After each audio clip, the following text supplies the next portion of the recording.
एक बात मैं आपको जरूर बोलूंगा कि लॉरेंस कैसे इस सारी चीजों में आगे बढ़ता रहा, वो उसकी ट्रांसफॉर्मेशन जो भी होती रही है, जो सीढ़ियां वो चढ़ता रहा है, वो जो छोटे क्राइम करता था, जेल में जाता था, 10-15 दिन लगाए वहां पे जेल में, बड़े लोग, बड़े क्रिमिनल जो उससे काफी उम्र में भी बड़े थे, तजुर्बे में भी बड़े थे, रुतबे में भी बड़े थे, उनको मिलता रहा, उनकी शरण में आता रहा, उसकी ग्रूमिंग होती रही। दिमाग लॉरेंस का भी है, दिमाग अनमोल का भी है, दिमाग गोल्डी बराड़ का भी है, एक कंबाइंड दिमाग चल रहे हैं। It is not single man.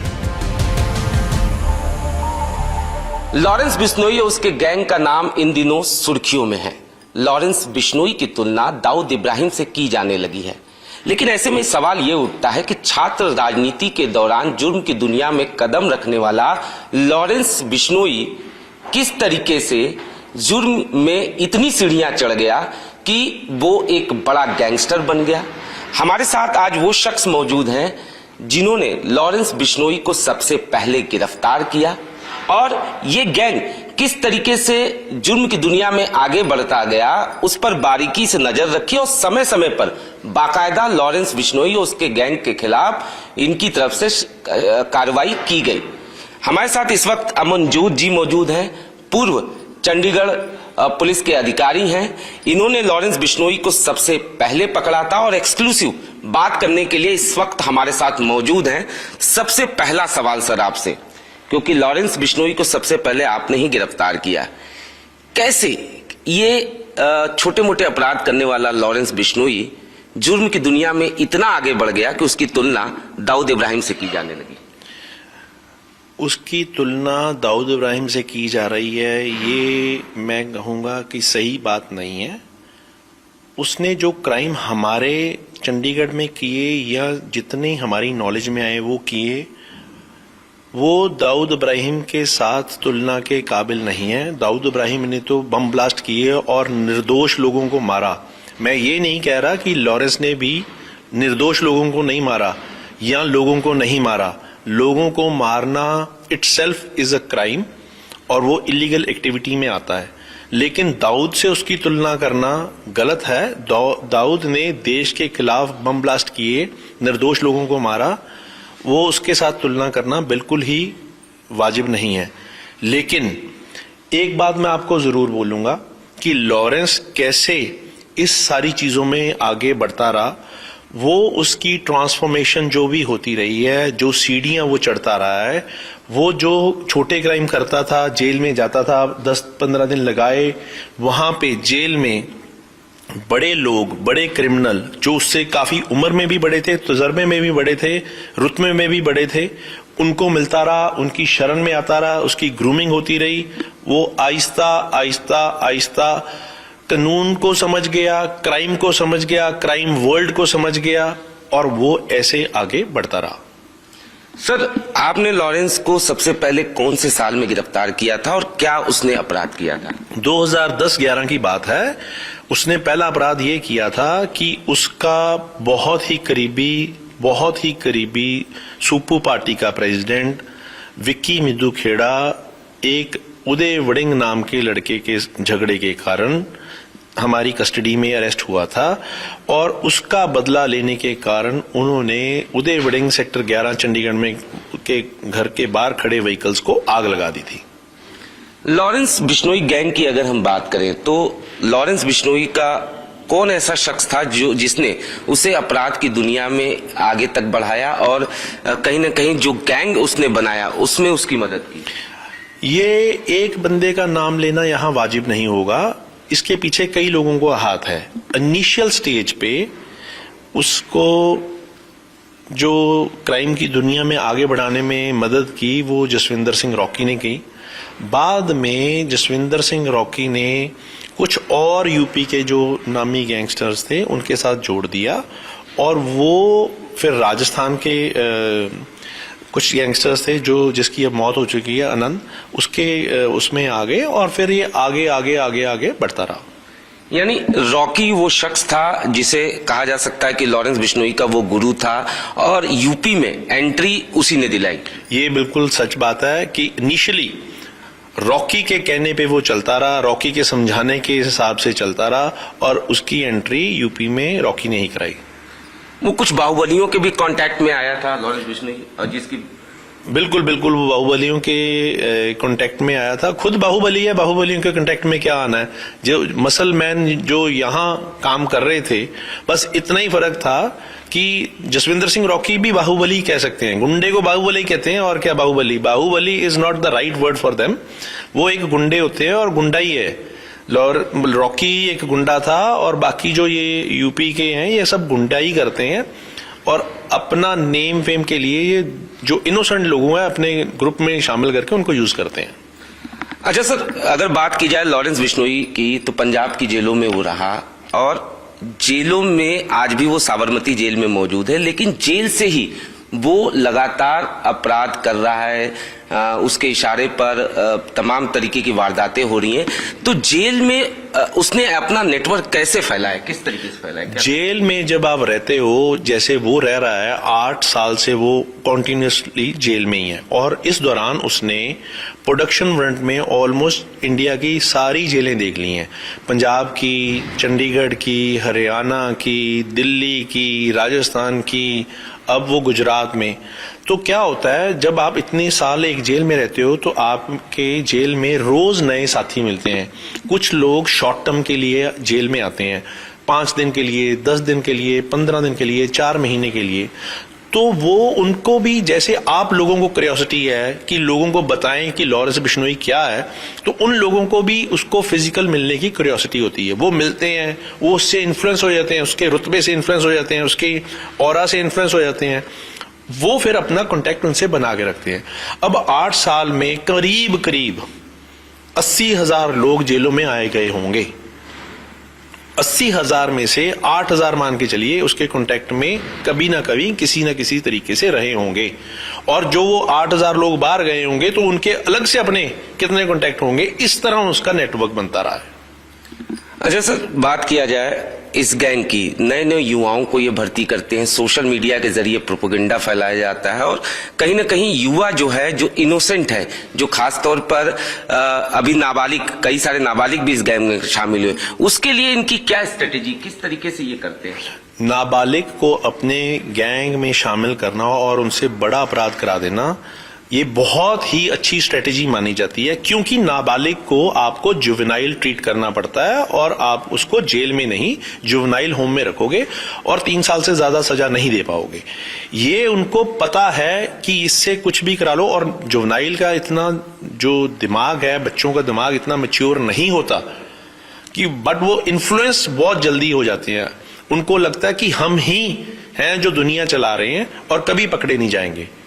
इस हिसाब से वो क्राइम की दुनिया में आ जाते हैं, नेम, फेम और पैसे के कारण। और कुछ लोग ऐसे भी हैं जो नशेड़ी हैं, नशा कर रहे हैं, इनकी नशे की पूर्ति इनके थ्रू हो जाती है, इसलिए वो इस क्राइम में जुड़ जाते हैं। सर, आपने जैसा बताया कि रॉकी उसका गुरु था लॉरेंस का, तो रॉकी, जैसे ही रॉकी की डेथ हुई उसके बाद लॉरेंस बढ़ता गया।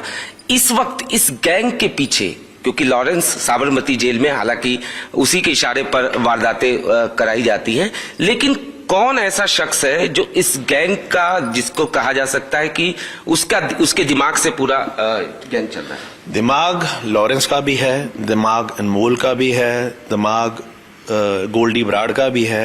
एक कंबाइंड दिमाग चल रहे हैं। It is not single man.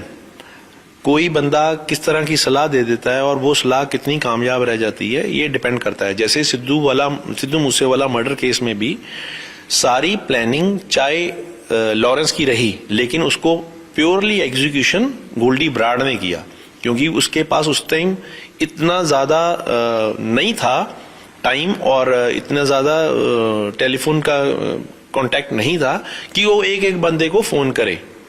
वो सारी एग्जीक्यूशन प्लानिंग जो गोल्डी और लॉरेंस की हुई थी, उसकी एग्जीक्यूशन गोल्डी ब्राड ने की।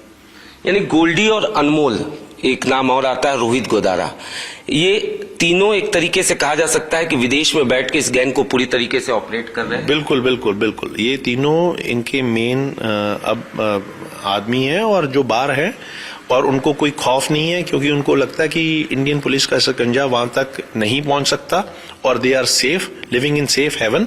सो this is the reason they are involved. Funding की बात किया जाए तो इस गैंग की फंडिंग कैसे होती है, उसके साथ साथ सबसे बड़ा सवाल ये भी उठता है कि जो हथियार आते हैं वो कहाँ से आते हैं?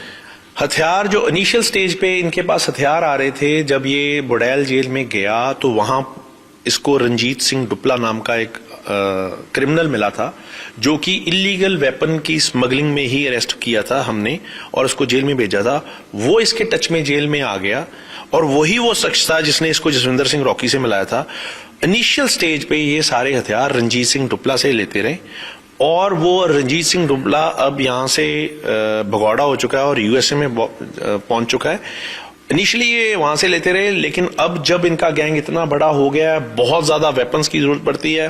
कुछ वेपन इनको क्रॉस बॉर्डर आते हैं, कुछ वेपन इनको एमपी और यूपी के सितलीघर हैं, सितलीघर जो वेपन बनाने का काम करते हैं, मुंगेर से भी ये लाते रहे हैं और वहां से आते हैं। ज्यादातर ये गैंग जिगाना पिस्टल इस टाइप के हथियार, ये जिगाना पिस्टल जो होते हैं ये एक्चुअल में जिगाना टर्की का ब्रांड है, वहां का पिस्टल नहीं है। ये लुक लाइक जिगाना बना लेते हैं, बिल्कुल वैसे ही परफॉर्म करता है। और वो जिसको हम दरा कहते हैं, जो पाकिस्तान में एक जगह है दरा खैबर, वहां ये हथियार बनते हैं। उसको ये वहां से स्मगल होके या मुंगेर से या यूपी से या एमपी से ये जो हमारे सितलीघर है कम्युनिटी, वो बना के दे देती है। एक स्ट्रेटेजी देखने को मिली इस गैंग की कि उसके बाद लॉरेंस ने अपने कई एसोसिएट्स को अपने साथ जोड़ दिया। चाहे काला जठेड़ी की बात किया जाए या कई ऐसे गैंग हैं जो इस वक्त एसोसिएट के तौर पर काम कर रहे हैं लॉरेंस बिश्नोई के लिए। इनको काला जठेड़ी जो लोग हैं हरियाणा के, उनको जोड़ा था संपत नेहरा ने इनसे। संपत नेहरा और लॉरेंस बिश्नोई इकट्ठे एथलेटिक्स की प्रैक्टिस किया करते थे पंजाब यूनिवर्सिटी और एथलेटिक्स स्टेडियम चंडीगढ़ में। वहां से इनका आपस में एसोसिएशन हुआ था। पर जब ये क्लोज हो गए, जब ये एक जेल में रहे, एक मुकदमे में रहे, इकट्ठे रहे, तो संपत नेहरा ने इसको काला जठेड़ी से जोड़ दिया। अच्छा सर, एक सवाल है, लोग लॉरेंस के बारे में कहते हैं कि नवरात्र में वो मौन व्रत रहता है, तो जब आपने उसको पकड़ा था कुछ इस टाइप की चीजें थी, व्रत रहना, खाना न खाना? नहीं, हमारी कस्टडी में कहीं भी व्रत वाली बात नहीं आई। हाँ, वो फल और दूध ज्यादा प्रेफर करता था, वो अन्न से कस्टडी में नहीं खाता था। एक सवाल उठने लगा सर कि लॉरेंस बिश्नोई गैंग का जिस तरीके से वो आतंक का पर्याय बन चुका है, तो आखिरकार इस गैंग के खात्मे के लिए, या यूं कहा जाए कि क्यों नहीं एनकाउंटर किया जाता? कई लोग एनकाउंटर को लेकर भी कहते हैं कि लॉरेंस बिश्नोई का एनकाउंटर कर देना चाहिए। ये एक्सपेक्टेशन जो लोग रखते हैं और पुलिस से रखते हैं कि पुलिस एनकाउंटर कर दे, तो पुलिस और फिर क्रिमिनल में फर्क क्या रह जाएगा? अगर पुलिस ही लोगों को मारने लग जाएगी, फेक एनकाउंटर करने लग जाएगी, तो फिर फर्क क्या रह गया? तो और कौन पुलिस वाला जेल जाना चाहेगा? अगर हम किसी भी व्यक्ति को मार दें, हम लॉरेंस को मार दें, तो ये एक लॉ एनफोर्समेंट एजेंसी का काम होता है। किसी बंदे ने अगर कोई क्राइम किया, उसको पकड़ो, उसका चालान दो, उसकी कार्रवाई करो और उसको जेल में भेज दो। बाकी सारा कुछ डिपेंड होता है कोर्ट पे, एविडेंसेस पे, विटनेसेस पे। अगर ये सारी चीज की एक्सपेक्टेशन लोग पुलिस से रखते हैं कि पुलिस एनकाउंटर क्यों नहीं कर रही, तो वही लोग कोर्ट से, ये न्यायपालिका से ये एक्सपेक्टेशन क्यों नहीं रखते, ऑनरेबल सुप्रीम कोर्ट से ये एक्सपेक्टेशन क्यों नहीं रखते कि वो सुमोटो लेके इसको फांसी की सजा दे दे? पुलिस से ये एक्सपेक्टेशन रखना बिल्कुल ही गलत है कि पुलिस वाला क्यों ऐसा इलीगल काम करेगा जिसके कारण उसको बाद में जेल जाना पड़े। लोगों का यह भी कहना है कि जेलों में किस तरीके से ऐसी साठगांठ है कि वो फोन से बात कर रहा है, फोन से निर्देश दे रहा है। ये जो फोन से निर्देश देने वाली बात है, इसका सिंपल फॉर्मूला ये है कि जेल में फोन जाता कैसे है। जेल में फोन जाने के 3-4 रीजन मेन होते हैं। एक तो फेंके से, लोग बाहर से बाउंड्री वॉल से अंदर फोन फेंक देते हैं, जिनसे इनको फोन चले जाता है। नंबर 2, फोन चले जाता है जी, कोई ना कोई बंदा अपने गुप्त अंग में छुपा के फोन ले जाता है, जो चेकिंग के दौरान पकड़ा नहीं गया। तो एक बार जब फोन जेल में चले गया, तो फिर उसको एक नहीं, ऑलमोस्ट जेल के जितने लोग रसूखदार है वो सारे यूज करते हैं। तीसरा जो मेन देखने में आया है कि कुछ ब्लैक शीप्स भी होती हैं डिपार्टमेंट में, जो कि पैसे के लिए, अपने वेस्टेड इंटरेस्ट के लिए ये फोन प्रोवाइड कर देते हैं, जिनके साथ इनका कम्युनिकेशन होता रहता है। एक आखिरी सवाल सर, सोशल मीडिया पे कई लोग जो हैं लॉरेंस बिश्नोई को लेकर हिंदूवादी वो बता रहे हैं। कई लोगों का ये कहना है कि मानना है कि खासतौर पर विदेशों में, कनाडा में जो खालिस्तानी कुछ लोगों की हत्या की गई, कहीं ना कहीं लॉरेंस बिश्नोई गैंग का उसमें हाथ रहा है, ऐसा सोशल मीडिया पर कई लोगों का ऐसा मानना है। इसके बारे में वो फिर सोशल मीडिया के वही लोग ज्यादा बता सकते हैं जिनके पास ऐसी इंफॉर्मेशन है। मेरे पास इन पर्टिकुलर इन पर्सन कोई ऐसी इंफॉर्मेशन नहीं है जिससे मैं ये कह सकूं कि लॉरेंस बिश्नोई क्रॉस बॉर्डर किसी की क्राइम में इन्वॉल्व है। और जो आपने हिंदूवादी होने की बात कही, मैं उसको भी बिल्कुल नहीं मानता। पर्सनली ये मेरा व्यू है, क्योंकि अगर देखा जाए जो गोल्डी बराड़ है, he is from a Sikh family, तो वो तो सबसे क्लोज है उसके। तो ये कहना कि वो हिंदूवादी है या वो उन लोगों को टारगेट कर रहा है जो हिंदुओं के खिलाफ हैं, ये बिल्कुल ही गलत है। ये एक नैरेटिव रचा जा रहा है जिसका मेरे हिसाब से मेरे को तो कोई मोटिव दिखता नहीं। धन्यवाद सर। ये थे अमनजोत जी ने, जिन्होंने साफ तौर पे बताया कि आखिरकार लॉरेंस का गुरु कौन था, कैसे ये गैंग जो है एक एक कर जुर्म की सीढ़ियां चढ़ता गया, कैसे इनका नेक्सस है और किस तरीके से ये गैंग जो है वो आगे बढ़ा। आपका बहुत बहुत धन्यवाद सर, टाइम्स नाउ नव भारत से बात करने के लिए। कैमरामैन पंकज के साथ अनुज मिश्रा, टाइम्स नाउ नव भारत, चंडीगढ़।